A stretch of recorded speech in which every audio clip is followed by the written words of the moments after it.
Hey, Very good evening. Good evening. Good evening. Welcome and welcome. Welcome to our living room. Welcome from very warm, It's very warm. very warm California. Did we say that the last time though? I feel like we did. I think we did. Yeah, we were in a bit of a heat wave. So Yeah. warm. It's gorgeous. So if you're joining, please make a comment. Let us know that you're with us. Yes, say hello. And even later on, if you're watching later on, it's always encouraging to see who's watched and listened and got anything out of it. Please comment. Go, wow, that's so profound. Excuse me. And make sure you're kind subscribed. comment. A kind comment. Well, Yeah, you know, comments are comments. They're all Real good. people here. They're all good for everything. You know. So, It's good. kind doesn't always mean nice, right? No, that's right. Yes. Encouraging. Building up, edification, Comforting. Yes. Strengthening. The great prophetic need that we have. Yes. So happy New Year. I don't know I don't really what that know. really means. I think it's the year of strengthening. Is it? Strengthen. Oh, that's interesting. I believe so. Yes. Hello. Good to see you popping on. So yeah, it's I'm not sure Rosh Hashanah and all that, the Jewish New Year, and I know that people really dig it. People are really into it. I don't think I've ever studied it really. I don't particularly sense, any great difference in activity or anything like that in the spirit realm or anything. But it was interesting this morning at church. We went to Beach Chapel in Sanitas this morning. And shout out to Micah and Borney, Yes. who are doing an amazing job leading that Wesleyan congregation. So, and worship was amazing. Yeah. And Heather Nunn. Phenomenal. And I sort of was in the spirit, and I don't really know how to explain that. Can you explain that? What does it mean? I just use it as a term. You're bilocated. I just use it as a term to sort of say, hey, Gina's made it on red light. For me, I use like when I was in the spirit as a term to just say that. You were somewhere else as well as being there physically. Yeah, that there was something going on. So yes, my state of being. And it's interesting, I think Rachel challenged me a little bit this week on just, in running the Daniel company and how little I speak about this, because I'm always a little bit terrified of drawing attention to me or, all that. So, but yet people apparently find it very helpful and find it very fascinating and all that. So it's super encouraging. So one of the things one of the things I differ from a lot of people is that a lot of seers, for want of a better term, is a lot of them believe that everybody has got guardian angels, and I don't see that. That's not my experience. But today was a little bit different in that I saw like probably 80% of the room had an angel ministering to them, and that's different for me than what I would normally see in a corporate setting. Because normally in a corporate setting, there would be definitely, things happening to the body. But today, and I wondered then, I'm sitting there, in my space and wondering, God, are you doing this elsewhere? Is this what you're doing at the minute? Is this a seasonal thing, or is this just for today? And I really sensed that it was greater than just today. That what was actually happening was that there were these angels and they were ministering to individuals, and the thing that they were ministering to was actually severing is too hard. Severing feels too hard, but untethering is probably a good word. It's one word, isn't it? Untethering. Untethering people from the past. And it was interesting because I chatted about this yesterday at our Limitless 3 thing that we did. That's part of our e-courses, and I talked about the past, and I just brought some of my notes. because one of the dangers of our Christian walk is that we're not present. Like you can tell when I'm not present. Yeah, I It's mean, not super helpful. yeah, we all know that. We all know that feeling of it's almost like the looking back, the looking at what has gone, and then you do postmortems, and we've all done that. Or even like, let's just get through this, Mm-hmm. right? Let's just get through this because there's a prophetic word on the other side of it. There's the answer to a prophetic word on the other side of it. So if we can just get through this, we know that, Right. and that there's real like substance in that. But what I chatted about yesterday, it felt I saw starting to manifest today. So what did it look like? I'm curious.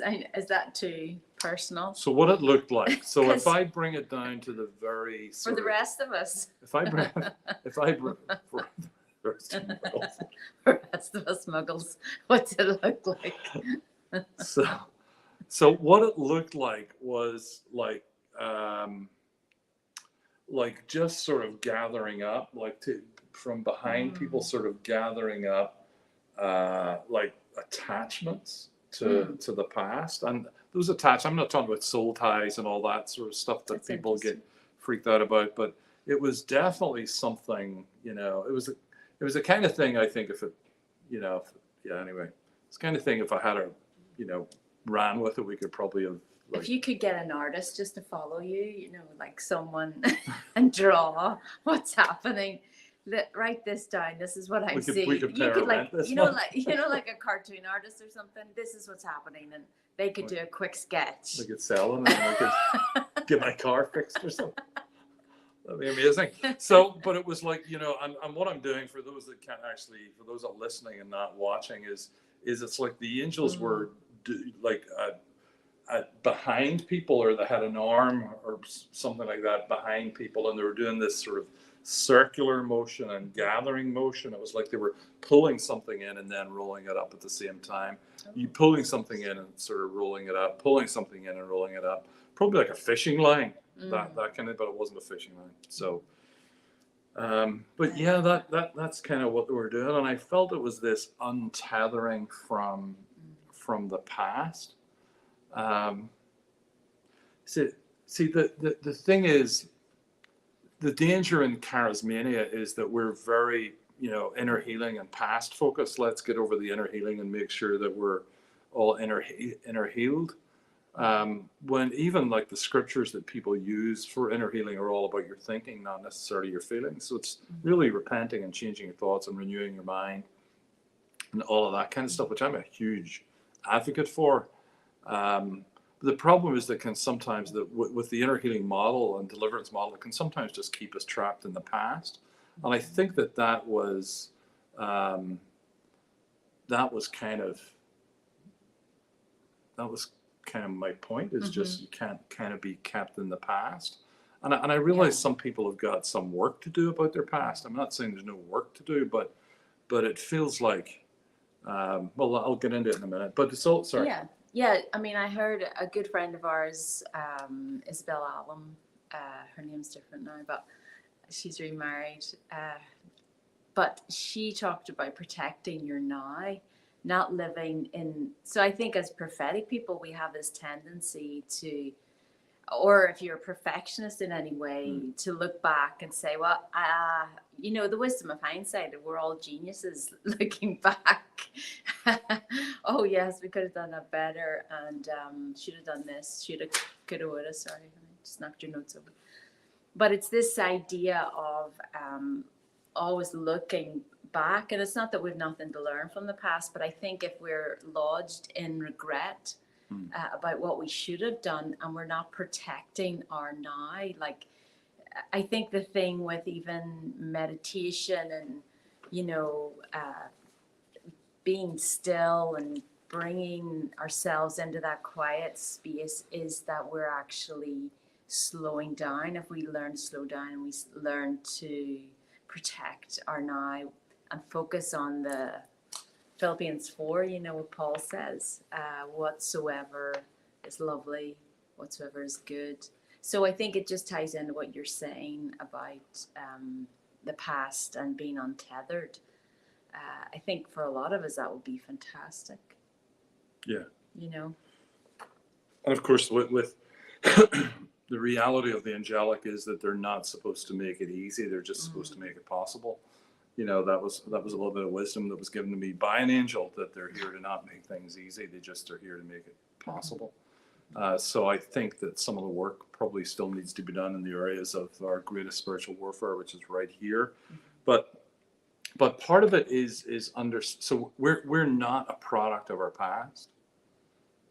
Like accepting that we're not a product of our past actually releases us to be who we were created to be, rather than actually just be who we have identified with. You know, and we're all in the identity at the minute, or shouting against people's identity. One of the two. We're either in the identity politics or we're furious at identity politics. But either way, it's really important to not be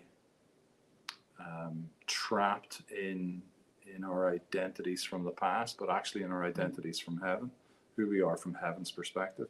We teach that in the prophetic. You know, you've no longer permission to see other people by the flesh. You have to see people by the spirit. The problem is you have to do that with yourself as well. Right. You know, like I mean, I've had to stop listening to somebody. There's a guy that I respect and admire, but he's like, you know, he's doing this Facebook thing at the minute. It's like the problem isn't that we don't love ourselves enough, it's we love ourselves too much because of all the selfies people are taking. I'm like, you realize this is a manifestation of something, a big hole in here. Like you don't need to be a rocket scientist to understand that a lot of this is just a manifestation of the feeling that I don't love myself and I need validation. So so here's the thing. What you choose, you are what you choose today, not what you chose yesterday.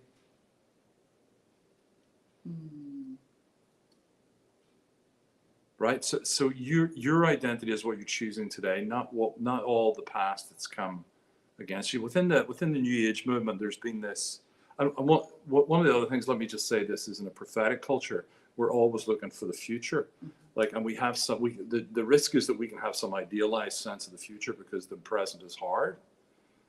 Right? The present might be hard or awkward or whatever. So we're going to idealize the future and just be happy clappy about the future. Well, you know, it's all going to work out fine. It's coming. Yeah, we're on the verge of a major breakthrough. When the reality is God can only work with us now. We are only who we choose to be today, not who we're going to choose to be tomorrow or who we chose to be yesterday. Within the New Age community, within the New Thought community, there's been this revelatory teaching, which is shifting beyond affirmations, like shifting beyond affirmations and moving them into this what they've called, you know, I ams. And for me, it's hijacking the name of God Himself. And I understand it. I understand that I'm created in the image of God, but I'm not God. Just to be clear. Just in case anybody's got any confusion about that, I might be. There's no confusion. I might be created in His image, but I'm not God, right? You might be created in His image, but you're not God. You're not actually divine. That's ridiculous. Like, that's just ridiculous. You're human. You're part of God's plan for redemption and very important. But you know, you're hijacking the Yahweh. And saying I am, and that's been huge within the New Thought stuff, you know, like I am a victor, which is a great declaration, you know, but when it's done to hijack the name of Yahweh, I think it's really, you know, a little bit off, to say the least. But here's the thing: we do the I am statements, and we use them all the time, and I think they have got to go. I think these I am statements have got to go because they're dragging us into the past. They're keeping us locked in pathology that doesn't belong to the kingdom. Like when we say that's just the way I am. Right? Like that's just the way I am. I'm always going to do that. That's just it. You know, I'm not going to change. I'm this grumpy old guy, that's just the way I am, then what I've done is I've actually tied a stake in the ground in my past and say, I'm never moving beyond that. I'm never going to change beyond that guy. That guy who was 15 and hurt, I'm never changing from that guy. Right? And we have to, like, I think that's part of what God is doing in breaking. And we spent a long time on this yesterday, but I think God is just sort of breaking that sort of identity statements that we're making over ourselves. And there's kind of four big ones from my reading of people that are into this. One of them is that that's just me, right? That's this I am statement that just says, well, that's just me. That's, or I've always been that way. I've always been that way is a declaration that I will not change and I will not move forward. I will not progress into the glorious things that God has for me. And I'm just going to remain stuck. And I'm going to walk about going, why is nothing changing? Why is nothing changing? Well, it's just the way I am, right? I've always been this way and I'm always going to be that way, right? I am not a prophet nor a prophet's son. These identity statements. Who was it said We that? used to say that. We did. We used to say that. We were being fake humble. We were. We were being Northern Ireland humble at the time. So, I'm not a prophet nor a prophet's son. No, not me. Yeah, that's right. Anyway, so that's me. I've always been this way. This is a doozy. This is an absolute doozy. Do we need to repent after this? We do. I can't help it. Oh, you're killing me. Like I just can't help it, And the last one is just that's my nature or that's my personality. That's just the way I've been built. It's just the way I'm wired. Like that's just the way I'm wired. I'm a 4. I'm a 9 on the Enneagram. That's just the way I've been wired. Absolute nonsense. The problem I have with a bunch of it is that it's locking you into the dysfunction of the past. It's locking you into the result. And the reality is about the past is that it's not going to get us to the future. It's not even going to let us enjoy the present because we're always looking over our shoulder, wondering, listen, we're always looking over, if we're honest with ourselves, we're looking over our shoulder and we either go, oh man, like, do you remember those days? They were great. Those days are gone. And now we're left with this. We just had this. Do you remember? Yeah. Oh, I wish I had my 24-year-old body again. Well, I mean, is it okay to say that? Well, I don't know. No, I actually don't know if it is. I think there's an admission of things changing, but can we just really enjoy the growth and the protect your just protect your now. Like protecting your now isn't looking over your shoulder the whole time saying, I just can't help the way I am. Like, my mom was like this, my dad was like this, my brother's like this. That's a family trait. This is just who we are. And then there's no work to be done. There you go. You're okay. Well, you go for it. Yeah. Because there's no work to be done. As long as you own this, who you are, what you're saying, who you are. And really the like one of the great moves of the enemy over the last like almost 3 years has been to trap people in the mistakes of the past. So you're either looking at you're looking at the past nostalgically, and here's the thing about nostalgia. It ain't what it used to be. Yes. You saw that coming from I watched that.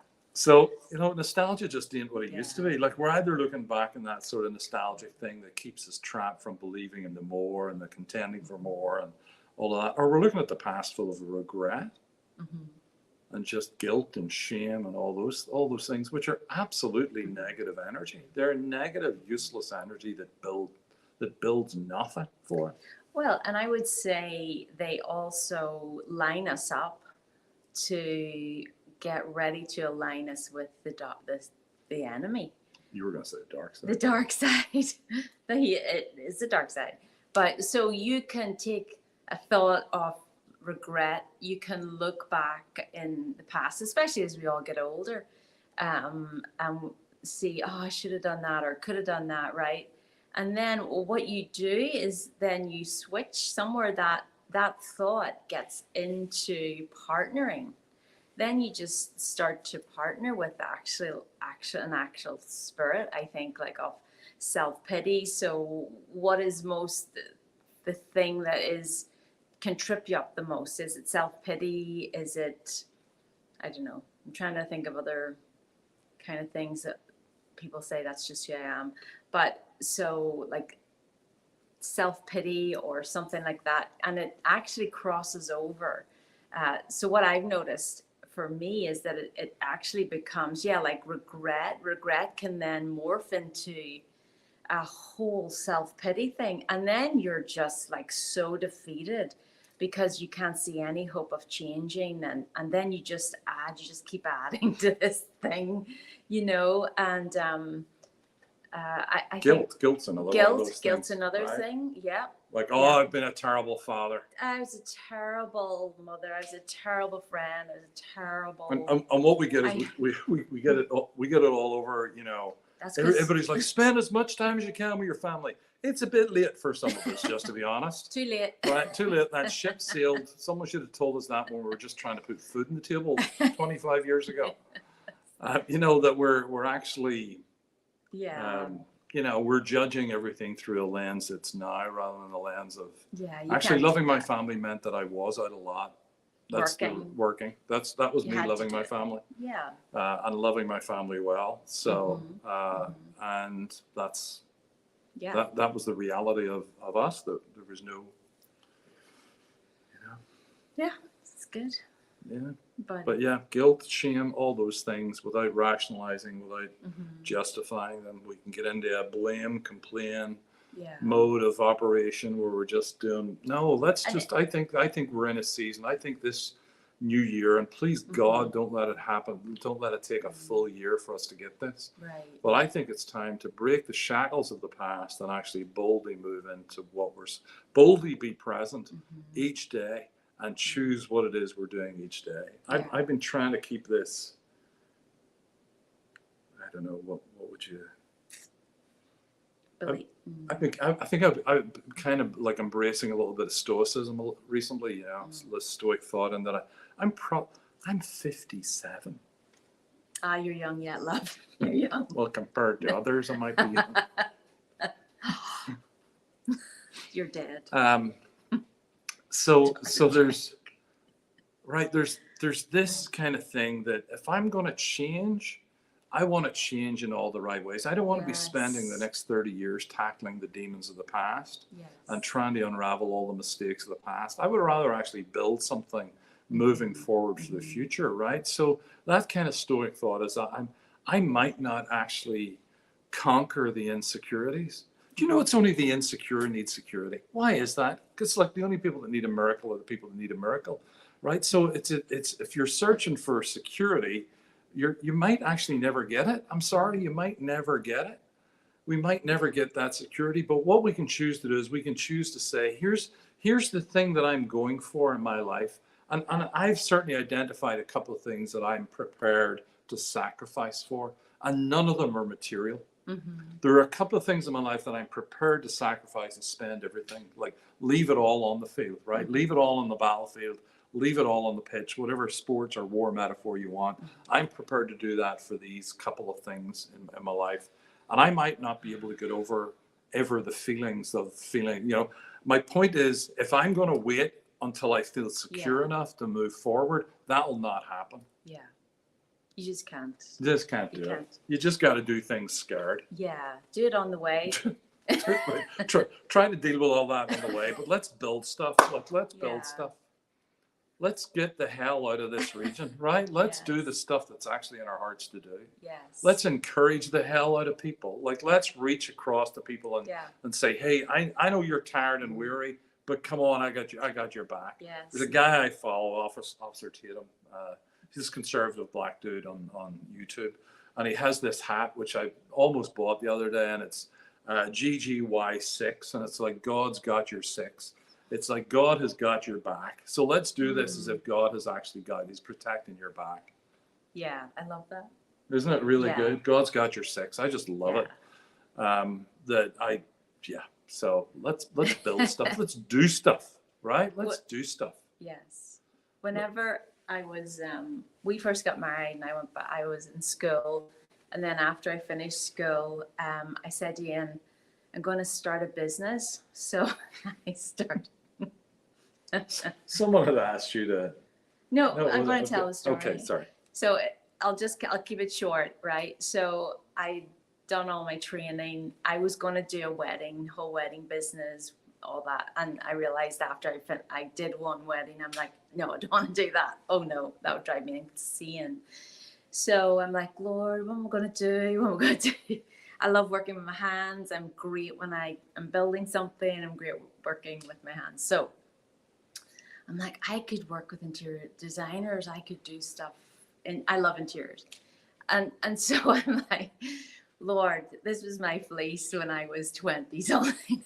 I'm like, Lord, if you want me to do this business, then have someone contact me to make like some things for their house, and then I'll know it's you. And I had never made the things. Never once. I'd never made them. I'd never made like furnishings. But I'm like, God, if I get somebody who asks me to do it, I'll know it's you and I'll start a business. And I did. Someone called me, hey, would you make these for me? And I'm like, sure. Okay, where's the books? This was pre-internet. You weren't like, yeah, you weren't this like was going internet. on YouTube. There was no YouTube. There was nothing. Hey, how to do this? And I did it afraid. Like every day, I got a little office. I got all my stuff. I'm like, yeah, this I'm doing because God says that this is what I should do. And I think that's like us. I think, our whole journey has been, did God say that? Let's do it. Even though we don't know all the answers, we haven't all our ducks in a row. We're not always sure, but sure, we'll figure it out as we go. And I just think that pleases the Lord. It's terrifying, but you're stronger than you think, and you're actually more able to do way more than you think you can. Yeah. And so I think it is. It's do it scared. And I had a very successful business for like 9 years before. And like high end. Yeah, they ended up, the Lord orchestrated a lot of connections and people work with me, for me, and just it was incredible. Local royalty. Yeah, I did some work for a lord in Ireland, in Carrickfergus. So yeah, you just don't know. If you say yes, we were sitting in church today, and as Ian said, it was amazing. The worship was phenomenal, and I just heard the Lord say, I don't need millions of people. I just need a yes. I just need a small group of people to give me their yes.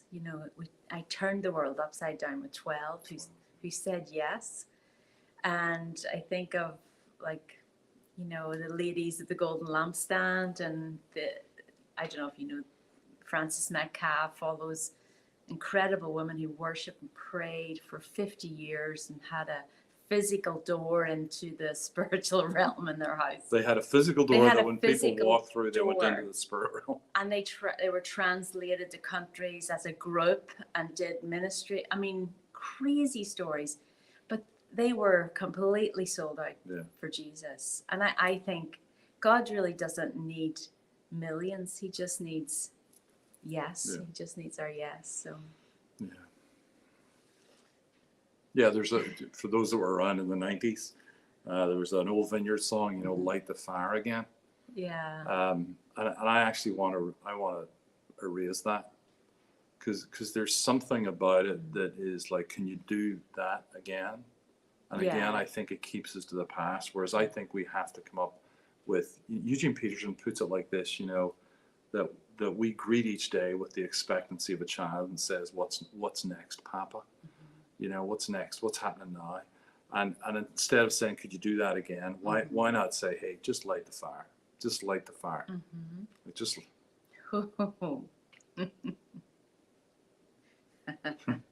Like, instead of it being tied to the past, just light the fire. Yeah. Like, I don't want that. I don't want yesterday's manna. It's horrible. I want you to light the fire. Light the fire. That's so good. And yeah. be present, Yeah. be untethered from the past, Yes. be free. There's an old hymn, you know. Were you thinking that one? My shackles are gone. No, I wasn't thinking that one. My chains fell off, my heart was free. I rose, went forth, and followed thee. Like that one, but I know the one you're. Yeah, we were brought up in we old ladies met every week to pray and worship, and their wee raffia hats. Is that the word? Like Little straw hats, straw. And their coat, like, you know, just old ladies, faithful every Wednesday night, the midweek meeting, and we would sing, "My shackles are gone." I can hear them singing in a Belfast accent. "My spirit is free," and that's what came to mind when he was saying about the angels removing and untethering us from things that are holding us back. Yeah, my chains fell off. Yeah. My heart was free. Woo. I rose, went forth, and followed thee. So Yes. yeah, I think that's what we're in. I think that's the covering doilies. toilets. Yeah, I guess. Yeah, Yeah, I think that's that could possibly be right on. We're being untethered from the past. That isn't going to be 20 years of inner healing prayer, so that you're at least able to, you know, hold a conversation with humans. Yeah, and you know what helps you do that? I think joy. It's fascinating. So, Is that a whole other? Well, it sounds like you were on my call yesterday because Oh. Steve Backlund, like our dear friend Steve Backlund, if you haven't checked Steve out, we should maybe try and get Steve down at some point. We should get him on with this someday. Yeah, we should. Like Steve his whole thing was when you identify a lie, just laugh at it. But for me, it's not even about the lies. It's the guilt and the shame and the regret, and just just bring laughter, bring joy into this, because it's kind of pretty pure. So yeah, it was pretty pure. Yeah, You can't be angry and be laughing. It's impossible to have those two energies together. Mm-hmm. You can't be angry. Yes. While you're laughing. So. The joy of the Lord. Ha ha. Ha. Ho ho. He he he. You see, you can't be angry. All right, people. All right, people. Yes. Anything else? Anything you want to remind us? Well, do you want to? Yeah. I mean, this one last announcement. A wee announcement is this Wednesday begins our School of Spirit, which we'll be digging into all the things that we're talking here, especially joy and how to rest and the presence, practicing the presence, letting go, getting untethered. So very excited for that. Yeah. It's good. Yeah. Good stuff.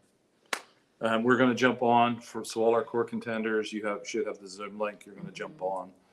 We'll just hang out for as long until we get tired of you, really. So you get tired of us. Or you get tired of us, yeah. So you're going to do that. But why don't you pray for us? Yeah. Okay. So Father, we bless you tonight, Lord, and we thank you that you are untethering us, Lord, from things that have held us back.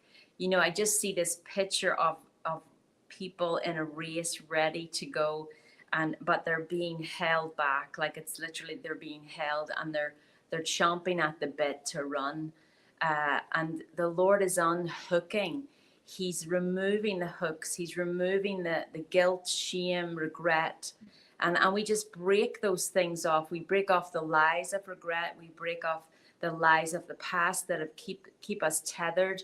And Lord, that we would soar, that there would be a soaring, Lord. Even this week, there would be a fresh sense of fire in our bellies, a fresh sense of soaring of, when you call us to come up here, that it would be easy. It would be, feel like, well, we're already with you, Lord, and not held back. Lord, I bless this year. I bless all who are listening to this, that there would be a sense of goodness, kindness, of joy, and your joy being our strength as we move forward. In Jesus' name. Yeah, so Father, I just break off the ties that we consciously have made to identities that belong in the past, that have no place in the present and have no future.